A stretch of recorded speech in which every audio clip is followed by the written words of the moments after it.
stuff you gotta know before you buy the house. Yes. Jason Christiansen, loan mortgage dude extraordinaire. What's your official title? You know, legally, there's no official title for loan officers. Yeah. Mortgage originator, loan officer, ninja, Yeah. extraordinaire. Loan officer. Yeah, I think of you're the kind of like the kind of officer that doesn't ever write a speeding ticket. I get them sometimes, though. Yeah, I get a few too. Concealed carry permit. Yeah, we'll do that. That's the one. So let's talk about low down loans. Okay. Tell me everything you know in 5 minutes. Right, go. Here we go. Let me tell you about low down loans. Just kidding. All right. So here's the thing to know, right? Mm-hmm. Money costs money. Okay. Risk costs money. Okay. And so when you're buying a home, you want to minimize the amount you're borrowing and the amount of risk you're taking as much as you can.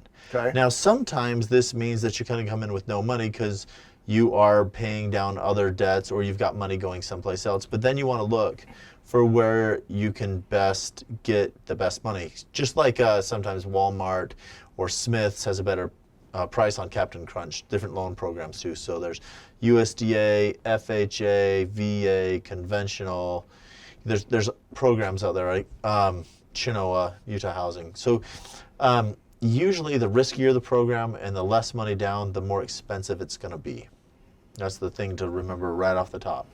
So if I was, let's say I was thinking about getting into a home and I don't have a lot of money down, I don't know what my credit score is, where do you think I'm going to be and what do I need to do to prepare myself to show up at your front door and say, hey, give me a loan? The first thing to do is get with a lender, have your income and your credit documented.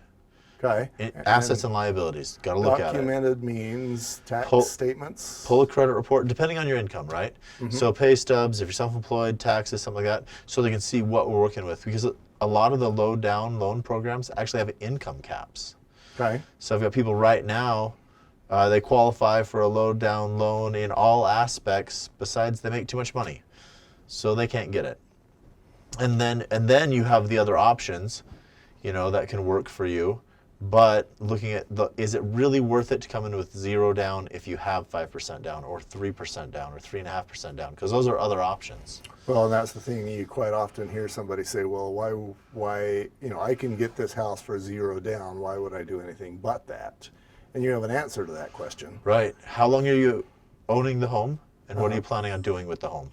So if this is going to be where you live for a long time, a lot of times the 0 down can be USDA would be a great option if you're going to live in it, mm-hmm. right? Or Utah Housing can be a great option unless you're planning on turning it into an investment property. Then you're going to have to refinance out of it. But Utah Housing typically has a higher interest rate. So if you've got the money and you can leverage it against the purchase of the property, it can be a really good deal. So that I always say, take a look at what you have and what you want and see which meets your needs best. I guess another thing that would always be the case is different people have different goals. Somebody's looking for a house they're going to be in hopefully for the next 90 years. Some people are going to want to flip the house, and you're going to have different income levels, and FICO score levels. Right. So right.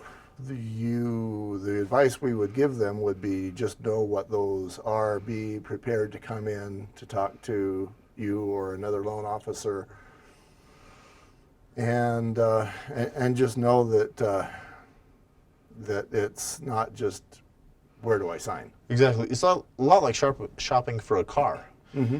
You go to the car lot, you think you know what you want, you test drive it. Well, last motorcycle I bought, I was for sure I knew what one I wanted, and I went and I rode it and it was fine. And they said, if you're looking at that, check out this one. We feel like it would be a disservice. And I bought a different kind of motorcycle entirely because I just loved it. So, be aware that your mortgage professional has options, mm-hmm. But the thing also to know is if you've got no money down, you're paying off credit cards. As the market sits right now, you're better to buy a house right off the get-go. So $300,000 home, you're let's say 5% down, so you're looking $15,000, right? So you're trying to save that 15 grand. That house in this market right now is going to appreciate anywhere from 15 grand to 30 while you're thousand a year while you're saving. saving up. So you most likely won't save as fast as the house would appreciate. So paying a little more in interest, like 1/4%, Yeah. 0.5% in interest, is totally worth it to get the house and then have that house appreciating. And then if rates continue to stay low, you can refinance out. And I know somebody who did exactly that. She thought she was being responsible and doing the right thing by saying, well, I'm going to save real hard to get this home. And she did get in. It took her about a year longer. She bought something for $250 that a year earlier would have been $210. But she got in. Yep. And then 2 years later, she's selling it for $310.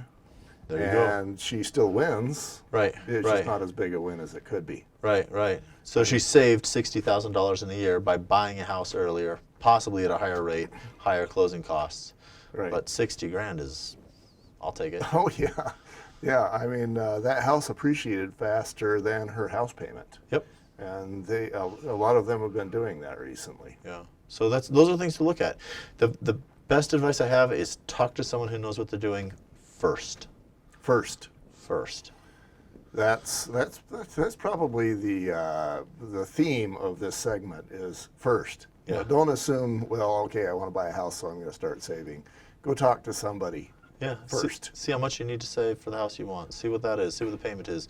Make sure it's really what you want. Maybe even look at a few houses and see if that's really going to work for you. If you really like that. In the case of this lady, she scrimped hard, and she did a marvelous job of saving, and she saved probably $10,000-$15,000. But that saving that amount of money cost her about $40,000 in equity.